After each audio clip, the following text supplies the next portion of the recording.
Hey everyone, it's Alexander Robinson. Welcome to the channel, and this is my review for Dog Man, which is the latest movie from DreamWorks Animations based off the series of books created by Dave Plicky, the creator of Captain Underpants. This movie follows the part dog, part man super cop named Dog Man as he protects OK City from the evil cat Petey, who's destined to take over the world.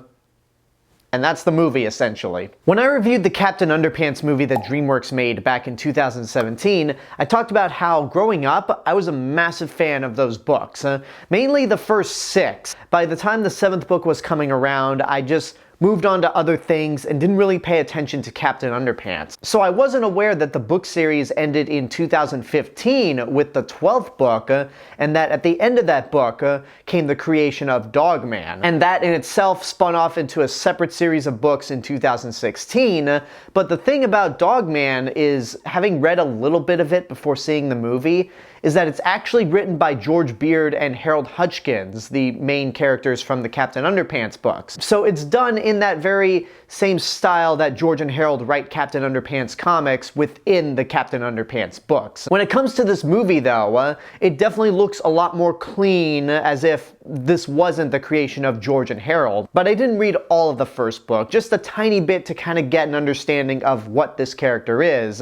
So I have no attachment to Dog Man the same way I did Captain Underpants. The only 2 bits of knowledge I have of Dog Man were reading a little bit of the book, like I said beforehand, and the Dog Man experience at the Ovation Hollywood Mall that I did a brief video of on my Theme Park and Travel channel. If you want to check that video out, you can click the link right here. But as for the movie Dog Man, your enjoyment of this will depend on how you felt about the Captain Underpants movie. For me, I did enjoy the Captain Underpants movie for what it was, and I enjoyed Dog Man as well. I think I might like this movie a little more than Captain Underpants, mainly because of the animation. It's done in that same style that Blue Sky did with the Peanuts movie back in 2015.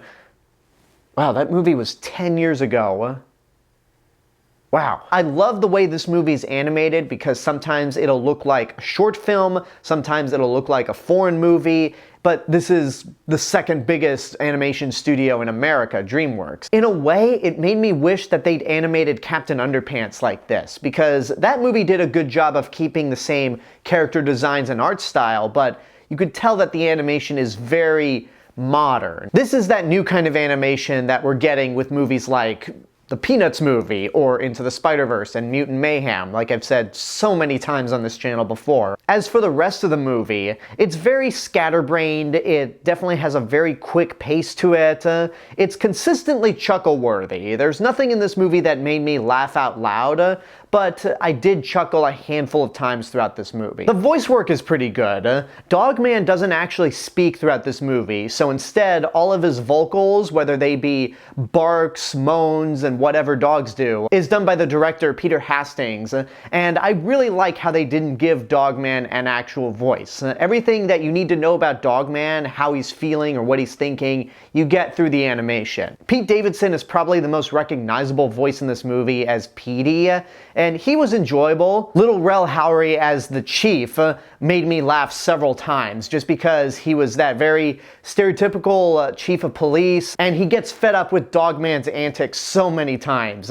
It's enjoyable to watch. Elsa Fisher is decent as the news reporter, but she doesn't really have a whole lot to do. And there's a psychic fish in the movie. I didn't know it was voiced by Ricky Gervais, but he does a decent job. That's my overall impressions of this movie as a whole. It's not all that spectacular, it's very well done at the end of the day, but if you're going into this hoping to get another Wild Robot, you went into the wrong movie, because this is not anywhere near that level. It's just an enjoyable animated movie. I assume it's faithful to the source material, and I'd say it's good, but it's not great. That being said though, this January has delivered a lot of good movies this month. Surprisingly, because so far this year has been an absolute dumpster fire. Probably wrong choice of words in LA, but yeah, a lot of good movies have been coming out. One in particular that came out the same weekend as Dog Man that I'll be talking about in a couple days. But Dog Man itself, It's an enjoyable animated movie. And again, if you like the Captain Underpants movie or you like the books, you're going to like this one. And there you go, that's my review for Dog Man. I hope you enjoyed it. Thank you guys so much for watching this video, and I want to give a special thank you to my subscribers and YouTube members right over here. You guys are the reason why this channel continues to grow, and if you'd like to help financially support the channel and get access to perks that nobody else gets, you can join YouTube memberships for as little as $1.99 a month. But until next time, I want to know what you guys think about Dog Man. Whatever your opinions are, let me know in the comments below. Don't forget to like the video, subscribe to the channel, and hit the bell button to get notifications. If you want to find me elsewhere on the internet, you can find me on these social media platforms and my theme park and travel channel right here on YouTube. I'll see you guys in the next video, but until then, have a good day and take care of yourselves.